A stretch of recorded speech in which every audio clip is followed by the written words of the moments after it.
Hello, everyone, and welcome back to another episode. My name is Jordan. I'm a millennial investor, and if you have not seen me before, I plan on getting to $1 million by the age of 40, and this is how I plan to get there. This is my year-over-year goals from the age I am at right now at the age of 22 years old, and how I plan to get there by 40. Now, you can see that I've calculated this by getting from $25,000, adding $500 a month over the course of the next 18 years at 17% interest after tax, or about 22% pre-tax, and these are very hard goals to hit. It is very likely that I will not be able to achieve these. These are very hard to do so, but if I'm able to do it, then great. These are my goals tracked month over month in a shorter time period, and this is where I'm going to give the update for it. So in last month on December 1st, we had a goal of 33,000. We finished out with 33,587, slightly above. And this month, for the month of January, if we go to the 1 year chart here, and it didn't load up, so let's reload it. Okay, and we're back. I'm not sure what happened, but you can see if we scroll all the way to January 1st, or at least the first trading day of the year, so January 3rd,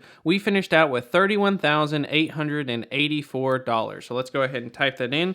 $31,884, and you can see that we're now substantially below our goal by about 10% or so. Now, this is not a huge letdown for me. I'm still not crazy far behind, and the last couple days in the market have been pretty rough, to be honest, but still, I'm going to show these results, like I said, month over month, success or failure. These are incredibly hard goals to hit. Hitting a pre-tax annual return of 22% would be absolutely phenomenal. So this is by no means easy. This is by no means something that I say that I will achieve, but regardless, like I said, I'm going to show the result, and I am currently invested in 4 different companies, and we're about to go over all 4 of those. Before we do that, if you haven't got signed up already, get up to $50 for getting signed up in One Finance. All you got to do is go down there in the description, check out the link down below, which I'm highlighting with my mouse right here. We've had 124 people do it so far. They all love it. It's a fantastic platform. It's free to use. There's no fees whatsoever, and I would really appreciate it because it helps support me and the channel. But without further ado, let's go into the 4 companies that I currently own right now and just how I feel about all of them and where I think they're going in the future. Now, first off, this is in order from largest to smallest positions. The largest position in the portfolio was Chewy, and I currently own 300 shares of the company. Now, right now, Chewy trades at a share price in the $50 range, currently at $52.89 as of today's close. Now, this is a company that over the last couple of years, since it went public in mid-2019, has seen some success in share price. And so far in 2021, in the first couple of trading days of 2022, it has been nothing but down and down and down. It actually hit an all-time high of $120, and today it trades at $50, so less than half of its all-time high, and it just can't seem to get out of its own way. Now, while the last year or so has been really rough for Chewy, being down 45.42%, it's one that I think will be great for the long term. Quarter after quarter after quarter after quarter, non-stop, consecutively, every 90 days that they report their revenue, it is consistently beating their own estimates. Revenue continues to hit all-time high after all-time high. Now, right now, they are unprofitable for now, but they're finally starting to trim down those losses, and I expect profitability to finally come here in 2022.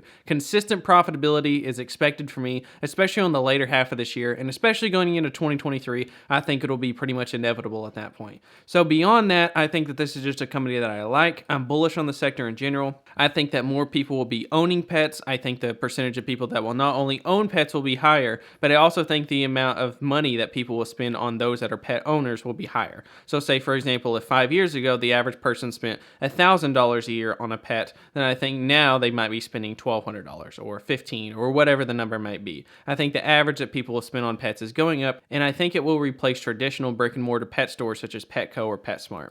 Now, next up, we have iRobot. Now, iRobot, as of a similar story, this is one that I just think has really been discounted. You can see that if we look over the last 5 years of the stock chart, it has traded anywhere from as low as $30 from the pandemic when March 2020 hit, or as high as upwards of almost $200. Now, while the stock chart has fluctuated a bit, you can see the average has been anywhere, I would say, probably the midpoint, probably around $80. And as of today's closing, it finished out at $67.15. Now, I currently own 200 shares of this company. I just recently bought back in. This was one of my big winners of 2021. I did buy it at $80 a share, then I ended up selling at $94.66, and and I'm currently buying my position back in the 60s and 70s. And I've actually doubled that position. I previously owned 100 shares, and now I own 200 shares at a lower cost basis. Now, the thing is, and the way that I look at it, is that this is a company that has consistently grown its revenue and grown its profitability year over year over year in the long term. But meanwhile, in the last several years, the stock prices went nowhere.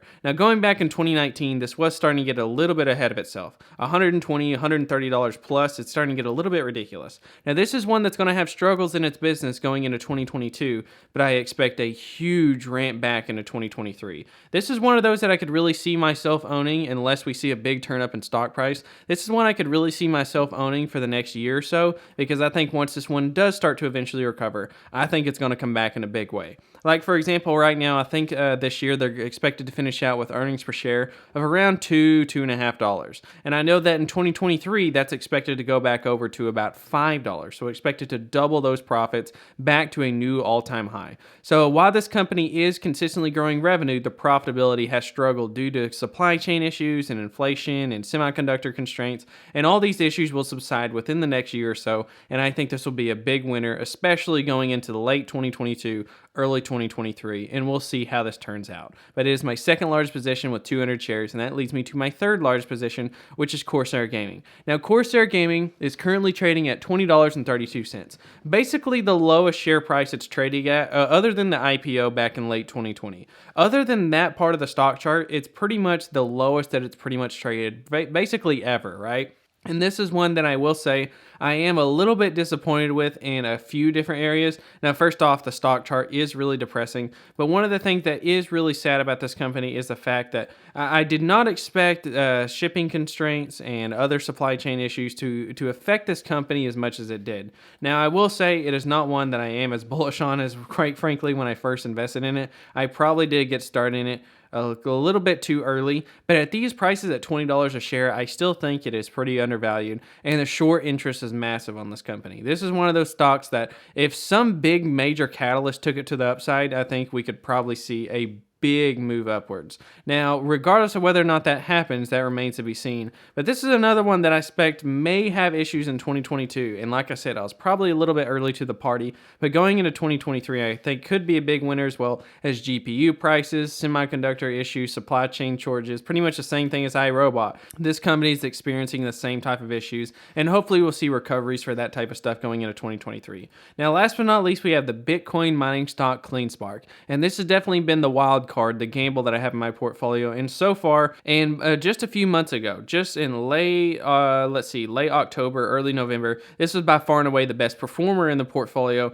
And now it's actually shaping up to be one of the worst performers in the portfolio. Currently trades at $8.30. It's been a straight line down from its previous highs where I bought it at. So I have actually only owned this company since about September. So around here, around the $10, $11, $12 range.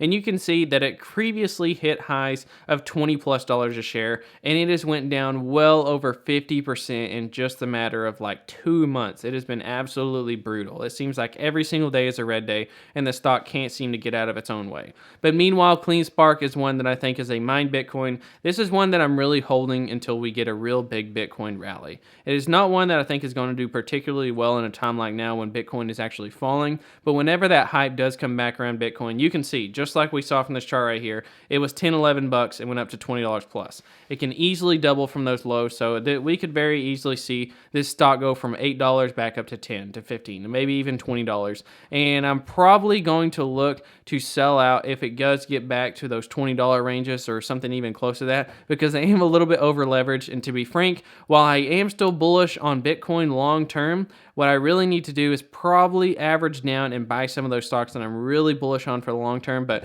this one has been absolutely brutal. I mean, it's really been bad. It's really brought my portfolio down. But other than that, guys, those are the 4 companies that I currently own. If you didn't get signed up already, M1 Finance is still having that $50 promotion. And I hope you guys enjoyed this monthly update. But like I said, success or failure, I'll disclose it every single month. So hopefully you guys appreciate the transparency, help support me and my channel.